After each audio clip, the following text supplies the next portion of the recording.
మధురం మధురం నీ వాక్యం నా త్రోవకు దీపం నీ వాక్యం. యేసు నామంలో మీకు శుభములు సమృద్ధిగా కలుగునుగాక. మధురం నీ వాక్యం అనే కార్యక్రమానికి స్వాగతం. ఈరోజు మనం అపోస్తలుల చరిత్ర 12వ భాగం ధ్యానించుకుందామండి. మధురం మధురం నీ వాక్యం నా త్రోవకు దీపం నీ వాక్యం. ఈరోజు మత్తయి సువార్తికుడు అంటే మత్తయి సువార్తని రాసినటువంటి శిష్యుడు అన్నమాట. ఆయనను గురించి మనం ధ్యానించుకుందామండి. ఆయన అసలు పేరు లేవి, లేవీయ వంశానికి చెందినవాడు, అల్ఫాయి కుమారుడు. యేసు ప్రభు ఇతనికి మత్తయి అని పేరు పెడతారండి. ఇప్పుడు సిమోను పేతురు పేరు, కానీ యేసు ప్రభు పేతురు అని పేరు పెడతారనమాట. అలాగే లేవి మత్తయి పేరు, కానీ మత్తయి అని యేసు ప్రభు పేరు పెడతారు. మత్తయి అనే మాటకు దేవుని కానుక, గాడ్స్ గిఫ్ట్, యావే కానుక అని అర్థం అండి. మరి దేవుడు ఈ సర్వ ప్రపంచానికి మత్తయి గారిని మనకి కానుక ఇచ్చారు. దేవుడిచ్చిన కానుక అండి మత్తయి గారు. ఎందుకంటే నూతన నిబంధనలో మొదటి సువార్తని రాసినటువంటి అపోస్తలుడు అన్నమాట మత్తయి. ఈ మత్తయి సువార్త యొక్క ప్రాముఖ్యత కూడా మనం ధ్యానించుకుందామండి. నూతన నిబంధనలోని 27 గ్రంథాల్లో మొదటి గ్రంథంగా మన యొక్క చర్చి పెద్దలు దాన్ని పెట్టారు అని అంటే దాని యొక్క ప్రాముఖ్యత మనం తెలుసుకోవాలి. అన్ని గ్రంథాల్లోనికి మరి ప్రాముఖ్యమైనది అన్నమాట. ఈ మత్తయిని ఎప్పుడు పిలిచారు యేసు ప్రభు అంటే మత్తయి సువార్త 9వ అధ్యాయంలో 9వ వచనం నుండి మనం చదువుదామండి. ఇప్పటికీ ఎన్నో శిష్యుడు, యేసు ప్రభు పిలిచిన శిష్యుల్లో ఎన్నో వాళ్ళంటే 7వ స్థానంలో ఉన్నారు కదండి. మీరు ప్రతిసారి యేసు ప్రభు ఎందుకు అపోస్తుల్ని పిలిచాడు, ఆయన ఉద్దేశం ఏంటి, వాళ్ళకి ఏ అధికారం ఇచ్చాడు, వాళ్ళు ఎవరు, మార్కు సువార్త 3వ అధ్యాయంలో 14వ వచనం నుండి మరి 17 వరకు మనం చదువుకోవాలండి. యేసు తాను కోరుకున్న వారిని పిలవగా వారు ఆయన యొద్దకు వచ్చిరి. కోరుకున్నాడు 12 మందిని అన్నమాట, తనతో ఉండుటకు, సువార్త ప్రకటనకు పంపుట కొరకు. ఇది యేసుప్రభు యొక్క ఉద్దేశం, దేవుని ఉద్దేశం అన్నమాట. యేసుప్రభుతో ఉండాలి అని. శిష్యులు అంటే గురువుతో ఉన్నవాళ్ళండి. గురువు నడిచిన అడుగు జాడల్లో నడిచే వాళ్ళని శిష్యులు అంటారు. యేసుప్రభు శిష్యులు, అలాగే బాప్తిస్మ యోహాను యొక్క శిష్యులు, యెషయా శిష్యులు, అలా ఉంటుంది కదా. అంత అమాయకులు, అంత ప్రేమ యేసుప్రభు మీద, ప్రాణమిచ్చే అంత ప్రేమ అన్నమాట. ఉదయం నేను ధ్యానిస్తున్నప్పుడు ఒక్కొక్కరు కూడా ప్రాణ త్యాగం చేస్తారు యేసు ప్రభు కొరకు. మత్తయి కూడా మరి చంపబడతాడనమాట, ఒక్క యోహాను తప్ప. అంటే వాళ్ళకి వాళ్ళు జీరో అయిపోయినారు. మరి యేసు ప్రభువే వాళ్ళ లోకం అన్నమాట. యేసు ప్రభుని గురించి కూడా ఫిలిప్పీ 2లో రాయబడుతుందన్నమాట. ఆయన తనను తాను రిక్తుని చేసుకొని స్వార్థం లేకుండా సేవక రూపం దాల్చి ఈ లోకంలో మానవ మాతృడుగా జన్మించి శిలువ మరణం వరకు తన తండ్రికి విధేయత చూపించాడు. అంటే మన శరీరం కూడా మనకి జీరో అయిపోయినప్పుడు అప్పుడు మనం యేసు ప్రభుని పూర్ణ హృదయంతో ప్రేమిస్తామన్నమాట. యేసు ప్రభుని ప్రేమించే వాళ్ళు ప్రక్కనున్న వాళ్ళని ప్రేమిస్తారండి, ఇరుగు పొరుగు వాళ్ళని. మదర్ తెరీసా తల్లిలాగా ఒక గొప్ప అవకాశం. పునీత హంగేరి ఎలిజబెత్ అమ్మన్ గురించి నేను చదివినప్పుడు ఆ అమ్మాయి జీవితం నన్ను మార్చిందండి. ఎంత 24 సంవత్సరాలే అమ్మాయి జీవిస్తుంది, కానీ 14 సంవత్సరాలప్పుడు వివాహం అవుతుంది తురింజా పట్టణంలోని లూయి అనేటటువంటి రాకుమారునితో. ఆ అంతఃపురం ముందు ఆ పసిపిల్ల, అమ్మాయికి 14 సంవత్సరాలప్పుడు పెళ్ళి అవుతుంది కదా, భర్తకు అప్పుడు లూయికి 21 సంవత్సరాలు. ఆ పెళ్లి రోజు నుంచి కూడా తన అంతఃపురం ముందున్న భిక్షగాళ్ళకి అన్నం పెట్టేదన్నమాట. ప్రతిరోజు 900 మందికి. మీరు తప్పకుండా చదువుకోండి పునీత హంగేరి ఎలిజబెత్ అమ్మ. అలా పెడుతుంటే అందరూ ఏంటి ఈ అమ్మాయికి ఇంత ప్రేమ అంటే, ఈ అమ్మాయి యేసుప్రభు శిష్యురాలండి అని చెప్తే, శిష్యులలో ఇంత ప్రేమ ఉంటే అసలు ఆ యేసుప్రభు గురువులో ఎంత ప్రేమ ఉండాలి. అంటే యేసుప్రభుకి సాక్ష్యంగా జీవించే జీవితం ఏంటంటే, మన చుట్టూ ఉన్న పొరుగు వాళ్ళకి మనం సాయం చేయాలి. నీలాగా నీ పొరుగు వాళ్ళని ప్రేమించండి. దేవుణ్ణి ప్రేమించే వాళ్ళు చుట్టూ ఉన్న పొరుగు వాళ్ళని కూడా ప్రేమిస్తారనమాట. ఇప్పుడు మనం మరలా మత్తయిని గురించి తెలుసుకొని, మత్తయి సువార్తను రాస్తాడండి. అంటే యేసు ప్రభుతో ఉంటాడు కదా 3.5 సంవత్సరాలు. కనుక యేసు ప్రభు జీవితాన్ని ఆయన చాలా దగ్గరగా పరిశీలిస్తాడు. ప్రభుతోనే ఉంటారు వాళ్ళు 3.5 సంవత్సరాలు. ప్రభువు నడిచిన అడుగుల్లో నడుస్తారు, ప్రభుతో కలిసి భుజిస్తారు, ప్రభుతో కలిసే పేతురు వాళ్ళ ఇంట్లో కానీ, లేకపోతే ఇంకా ఎక్కడికి వెళ్ళినా, బెతానియాకి వెళ్ళినా కూడా, మార్తా మరియా లాజర్ వాళ్ళ ఇంటికి ఎక్కడికి వెళ్ళినా వాళ్ళు యేసు ప్రభుతోనే ఉంటున్నారనమాట. మరి అసలు ఎందుకు మత్తయిని ప్రభు పిలిచారు అంటే, యేసు ప్రభు యొక్క జీవితాన్ని పరిశీలించి ఆయన ఎలా జీవించాడు, ఏం బోధించాడు, ఎలా మరణించాడు, ఎలా పునరుత్థానుడయ్యాడు, పునరుత్థానమైన తర్వాత ఏ ఆజ్ఞనిచ్చారు, అవి లిఖించడానికి అన్నమాట. అపోస్తలులందరిలో కూడా తెలివైన వాడు, చదువుకున్నవాడు ఎవరు అంటే మత్తయి అన్నమాట. ఆయన పని ఏంటంటే, యేసుప్రభు పిలవక ముందు ఆయన సుంకరి అంటే పన్నులు వసూలు చేసేవాడనమాట. యేసుప్రభు ఒకసారి యోర్దాను నది నుండి మరి కఫర్నాంకి వెళ్తున్నారు. దారిలో మీరు మ్యాప్స్ చూడండి, అలా ఉత్తర దిశగా అన్నమాట వెళ్తూ ఉన్నప్పుడు ఆ కఫర్నాం వస్తుంది. కఫర్నాంలోనే సుంకపు మెట్టుకడ కూర్చుండి పన్నులు వసూలు చేస్తున్నాడు అనమాట. ఇన్కమ్ ట్యాక్స్ ఆఫీసర్ అని చెప్పచ్చు ఇప్పుడు మన భాషలో చెప్పాలంటే. ఎవరికంటే ప్రభుత్వానికి. ప్రభుత్వం ఎవరు అనంటే రోమా ప్రభుత్వం పరిపాలిస్తుంది. అక్కడ అయితే మరి హెరోదు అంతిపాస్ అన్నమాట. ఆ టైంలో రోమా ప్రభుత్వ ప్రతినిధిగా ఆ పాలస్తీనాను ఆయన పరిపాలిస్తూ ఉన్నాడనమాట. సో ఈ రోమా ప్రభుత్వానికి వీళ్ళు పన్నులు వసూలు చేస్తున్నారు కనుక సుంకరులని తృణీకరించేవాళ్ళు అనమాట యూదులకి. ఎందుకంటే వాళ్ళ అధికారానికే వీళ్ళు ఒప్పుకోరనమాట. వాళ్ళ పరిపాలన, ఇప్పుడు బ్రిటిష్ వాళ్ళ పాలన మన ఇండియా ఒప్పుకోలేదు కదండి. అందువల్లనే పోరాటం చేసి మన నాయకులు గాంధీజీ ఇంకా అనేక మంది నాయకులు మనకి స్వాతంత్రాన్ని తీసుకొని వచ్చారు. వీళ్ళకు కూడా అలా ఇష్టం ఉండదు అనమాట. అందువల్ల ఆ రోమా ప్రభుత్వానికి వీళ్ళేంటి సుంకం వసూలు చేస్తున్నారు అని వీళ్ళని కూడా వాళ్ళు యూదులు అసహించుకునేవాళ్ళు, తృణీకరించేవాళ్ళు. ఇంకా అందులో కొంతమంది అవినీతిగా అన్నమాట ఎంత వసూలు చేయాలో కొంచెం ఎక్కువగా కూడా చేసేవాళ్ళు. జక్కయ్య కూడా చూడండి, ఆయన కూడా సుంకరి. అందుకని యేసుప్రభు ఆయన జీవితంలోకి వచ్చిన తర్వాత, నేను ఎవరి దగ్గరైనా అన్యాయంగా పన్నులు వసూలు చేస్తే 4 రెట్లు వాళ్ళకి తిరిగి ఇస్తాను, నా ఆస్తిలో సగం పేదలకి ఇస్తాను. అప్పుడు ప్రభు చెప్తారు, నేడు ఇంటికి రక్షణ వచ్చినది అని. నూతన నిబంధన మీరు తెలుసుకోవాలండి. జక్కయ్య రక్షణలోకి రాగానే, అంటే యేసు ప్రభు ఆయన హృదయంలోకి వచ్చినప్పుడు, అప్పటి వరకు ఆయన హృదయం ధనాన్ని ప్రేమిస్తుంది. యేసు ప్రభు వచ్చిన తర్వాత యేసు ప్రభుని ప్రేమిస్తున్నాడు. ఆయనలో హృదయ పరివర్తన, మారు మనస్సు ఏంటి అనంటే, తన ఆస్తిలో సగం పేదలకి ఇస్తాను అంటున్నాడు. అంటే కరుణ వచ్చేసింది, పేదల పట్ల ఆయనకి ప్రేమ వచ్చింది. ఇదే మారు మనస్సు, లేకపోతే మారు హృదయం, change of heart and change of mind అన్నమాట. అప్పటి వరకు నాకు నాకు నాకు అని స్వార్థం జలగల్లాగా అన్నమాట. కానీ యేసుప్రభు వచ్చిన తర్వాత నా చుట్టూ ఉన్న పేదలకు, అదేనండి యేసుప్రభు శిష్యులకి సాక్ష్యం అన్నమాట.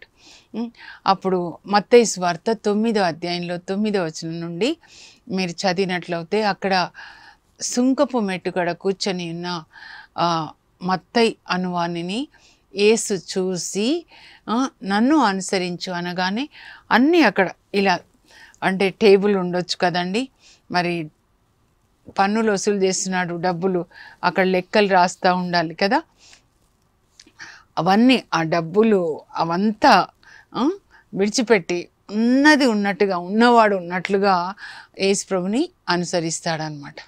అంత శక్తి. అప్పటికే ఆయన కఫర్నాంలో యేసుప్రభు వీళ్ళని పిలిచారు. 6 అయిపోయినారు కదండి. పేతురు, వాళ్ళ అన్నయ్య, వాళ్ళ సోదరుడు అంద్రియా, తర్వాత యాకోబు, అతని సోదరుడి యోహాను, తర్వాత ఫిలిప్, ఆయన ఫ్రెండ్ నతానీయులు, ఇప్పుడు ఈయన అనమాట.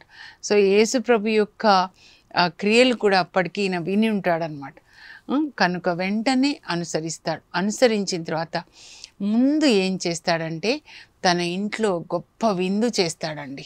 లూకా సువార్త 5వ అధ్యాయంలో మరి రాయబడి ఉంటుంది 27 నుంచి 32 వరకు అనమాట. విందు చేశాడని మత్తయిలో కూడా ఉంటుంది. మత్తయి కూడా రాస్తాడు. కానీ లూకా ఏం రాస్తాడంటే గొప్ప విందు చేశాడంట. మీరు ఆ టైటిల్కి ముందు చూడండి, గొప్ప విందు చేస్తాడనమాట. వాళ్ళ గురించి వాళ్ళు రాసుకోరండి. మీరు ఏ అపోస్తులు చూసినా కూడా వాళ్ళ గురించి ఇంకొకరు రాస్తారనమాట. మత్తయి గురించి లూకా రాస్తాడు. అలా గొప్ప విందు చేస్తాడు. అప్పుడు ఆ విందుకి మరి మత్తయి కూడా సుంకరి కదా, కనుక మిగతా సుంకర్లను కూడా పిలుస్తాడనమాట. ఇంకా చాలామంది పాపులు కూడా అక్కడికి వస్తారనమాట. అందరితో కలిసి యేసుప్రభు భుజిస్తుంటే ఇంకా అప్పుడు పరిసయ్యులు ఏమంటారంటే, ఏంటి మీ గురువు గారు ఇలా పాపులతో సుంకర్లతో కలిసి భుజిస్తున్నాడేంటి అని అంటారు. అని శిష్యులని ప్రశ్నిస్తే యేసుప్రభు వింటారు కదా. వినేయమంటారంటే, ఇదో వ్యాధిగ్రస్తులకే కానీ ఆరోగ్యవంతులకు వైద్యుడు అవసరం లేదు కదా. నేను హృదయ పరివర్తన నిమిత్తము పాపులను పిలువవచ్చి తిని కానీ నీతిమంతులను పిలుచుటకు రాలేదు. ఎవరైనా ఇలా చెప్తారండి? పాపుల కొరకు నేను వచ్చాను, తప్పిపోయిన దాన్ని వెదకి రక్షించడానికి. ఎంత ప్రేమ యేసుప్రభుకి చూడండి. కొన్నిసార్లు పాపం చేస్తే భార్య భర్తని మన్నించలేదు, భర్త భార్యని, తల్లిదండ్రులు పిల్లల్ని, పిల్లలు తల్లిదండ్రులు, సొంత తోడబుట్టిన వాళ్ళు కూడా ఈ పాపం చేశాడని మన్నించరు. కానీ యేసుప్రభు వచ్చిందే పాపుల కొరకు వచ్చాడు. నేను నిన్ను ప్రేమిస్తున్నాను, అందుకే సిలువలో చేతులు చాచి ఆయన మనల్ని ఆహ్వానిస్తున్నారన్నమాట.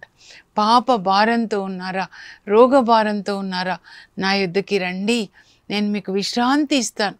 మీ పాపాన్ని నేను తీసుకొని నా నీతి వస్త్రంతో మిమ్మల్ని కప్పుతాను. అదే అండి యేసుప్రభు యొక్క ప్రేమ అన్నమాట.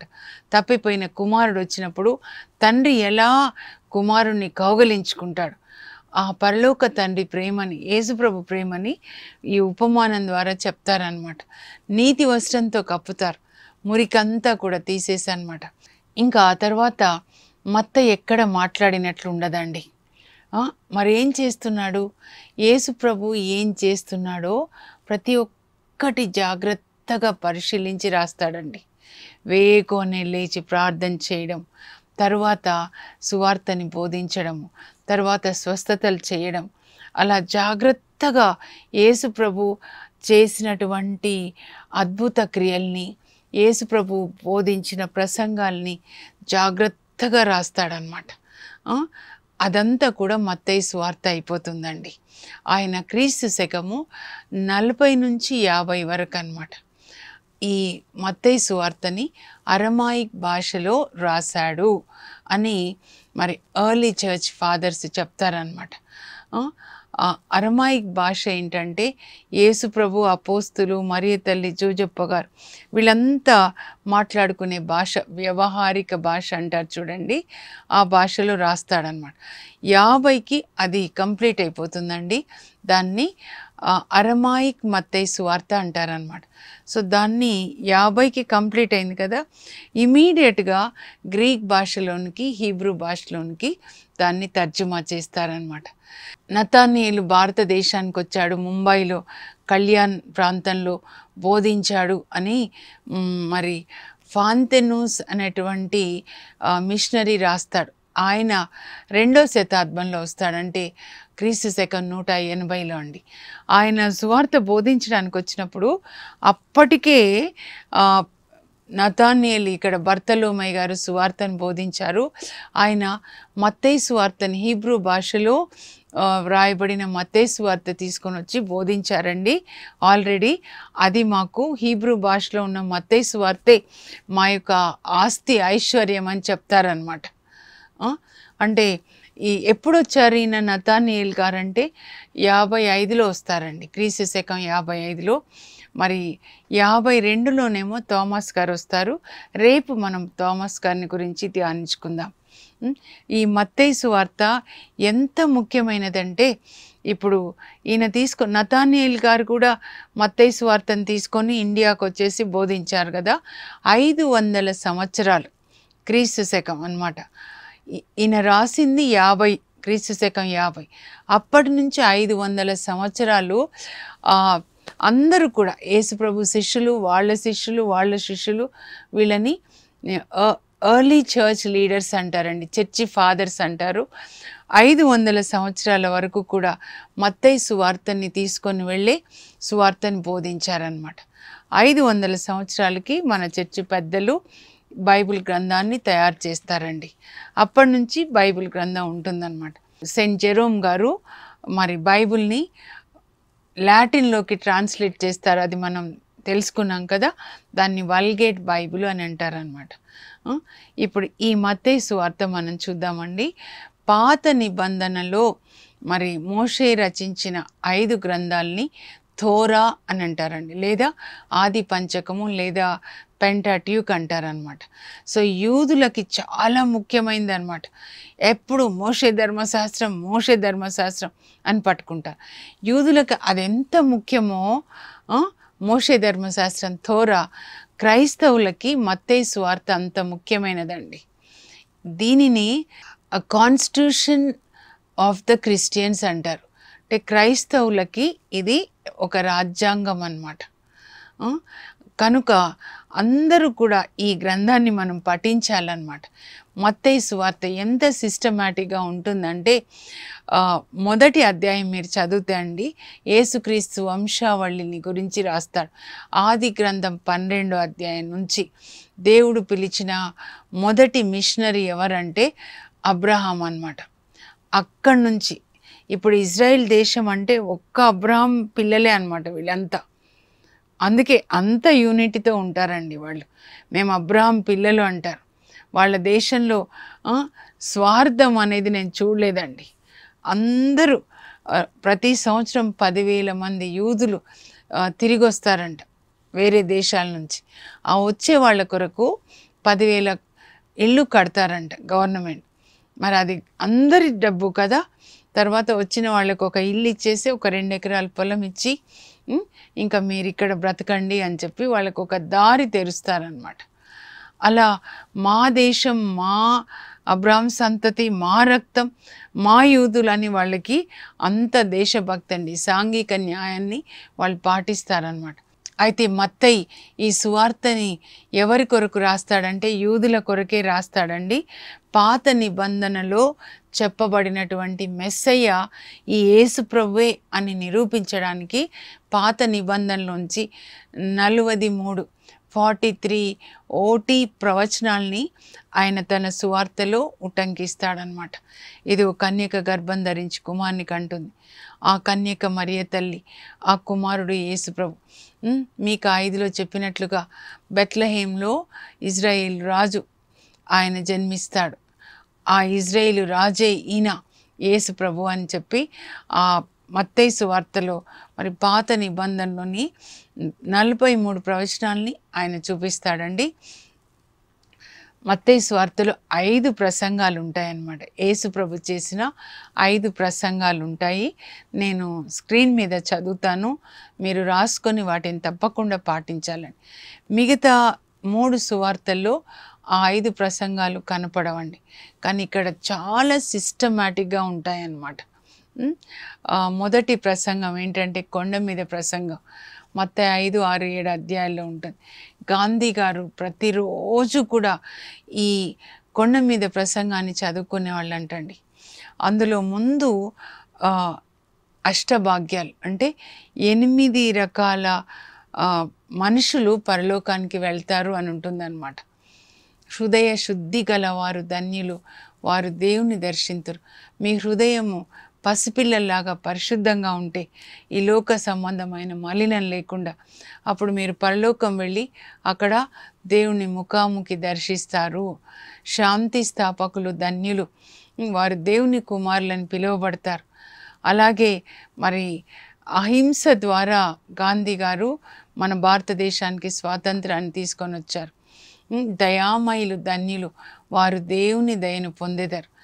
మనం మన చుట్టూ ఉన్న వాళ్ళ పట్ల దయ చూపించి వాళ్ళని క్షమించి ఇంట్లో వాళ్ళని కూడా పేదల్ని కూడా ప్రేమిస్తే అప్పుడు మనము దేవుని యొక్క దయని పొందుతాం. ఆయన మనల్ని మన్నించి మనకి పరలోక భాగ్యాన్ని ఇస్తాడు. మనం ఒకరికి అన్నం పెడితే ఆయన మనకి పెడతారు. మీరు ఇవ్వండి మీకు ఇవ్వబడును అని చెప్పారనమాట. అలా మొదటి ప్రసంగం చాలా బాగుంటుందండి, కొండ మీద ప్రసంగం. ఆ తర్వాత రెండవది 10వ అధ్యాయంలో ఉంటుంది అనమాట. 12 మంది శిష్యులకి మాత్రమే ఆదేశాలు ఇస్తారు. ఏంటంటే మీరు సువార్త బోధించేటప్పుడు ఎలా ఉండాలి, మనం ఒకసారి ఆల్రెడీ ధ్యానించుకున్నాం. కానీ మొదటిది మాత్రము ప్రపంచంలో అందరూ నడవవలసిన ప్రేమ మార్గం అండి. యేసు ప్రభు చూపించిన ప్రేమ మార్గంలో పయనించిన వాళ్ళే పరలోకానికి వెళ్తారనమాట. మూడవది పరలోక రాజ్యంని గురించిన ఉపమానాలు ఉంటాయండి 13వ అధ్యాయంలో అనమాట. ఎట్లా అంటే పరలోక రాజ్యం అంటే యేసు ప్రభువే పొలంలో దాచబడిన ధనం అన్నమాట. మన హృదయం అనేటటువంటి పొలంలో దాచబడిన ధనంగా యేసుప్రభు ఉండాలి, యేసుప్రభు వాక్యం ఉండాలి, దాన్ని మనం పాటించాలి. తర్వాత 4వ ప్రసంగం ఏంటంటే 18వ అధ్యాయంలో ఉంటుందండి, సోదర ప్రేమని గురించిన ప్రసంగం అన్నమాట. ఒకరినొకరు క్షమించుకోవాలి. ఆ తర్వాత 5వది చివరి ప్రసంగం మత్తయి 24-25 అధ్యాయాల్లో ఉంటుందండి. ఓలివ కొండ మీద తన శిష్యులకి మాత్రమే ఆయన బోధిస్తాడు.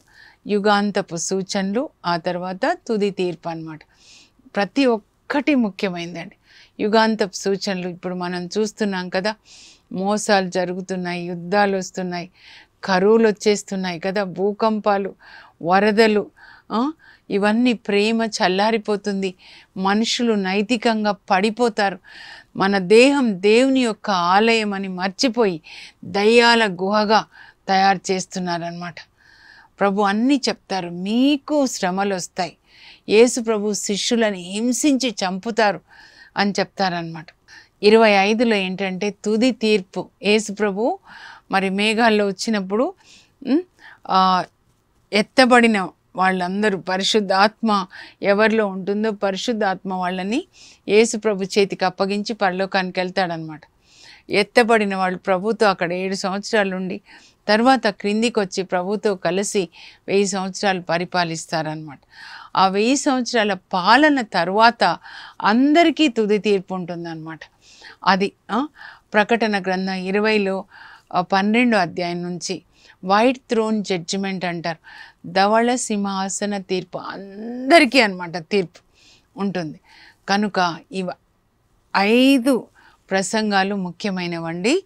తప్పకుండా మీరు చదువుకొని పాటించండి. ఇప్పటికే చాలా ఆలస్యం అయిపోయింది, కానీ ఇప్పుడైనా కూడా మనం మేల్కొని యేసు ప్రభు చెప్పినట్లుగా వాక్యాన్ని చదివి ఆయన చెప్పింది దాన్ని పాటించిన వాళ్ళే పరలోకంలో ఉంటారు. ముగించే ముందు ఒకసారి ముఖ్యాంశాలు నేను చదువుతానండి. అయితే మత్తయి గారు కూడా మరి వేద సాక్షి మరణం పొందారని మన శ్రీ సభ చెప్తూ ఉందండి. సో నేను మత్తయి గారి గురించి ఇందులో background to the gospels by Wingard అనమాట, ఫాదర్ వైన్గార్డ్ గారు. ఇప్పుడు నేను వాక్యం చెప్పేది అమృతవాణిలోని. ఈ అమృతవాణి ఫౌండర్ అనమాట, దీన్ని స్థాపించినటువంటి ఒక మహనీయుడండి. చాలా ఇన్ఫర్మేషన్ ఉందన్నమాట ఇందులో. తర్వాత సువార్త పరిచయం అన్నమాట, ఫాదర్ అల్ఫోన్స్ దైనిస్ గారు. ఈయన కూడా చాలా దైవ జ్ఞానంతో పరిశుద్ధాత్మ ప్రేరణతో రాశారండి. ఈ 2 చదివి వాటి నుంచి నేను ఇది మీకు చెప్పానన్నమాట. ముగించే ముందు ఒకసారి ముఖ్యాంశాలు నేను చదువుతాను, మీరు స్క్రీన్ మీద చూసి దయచేసి రాసుకునండి, ఓకేనా? అపోస్తుల చరిత్ర 12వ భాగం. మత్తయి సువార్తికుడు, ఇవాంజలిస్ట్. మత్తయి అను పదమునకు దేవుని కానుక, గాడ్స్ గిఫ్ట్ అని అర్థం. మత్తయి అల్ఫై కుమారుడు, లేవి వంశం వాడు, సుంకరి, స్వస్థలము కఫర్నాం.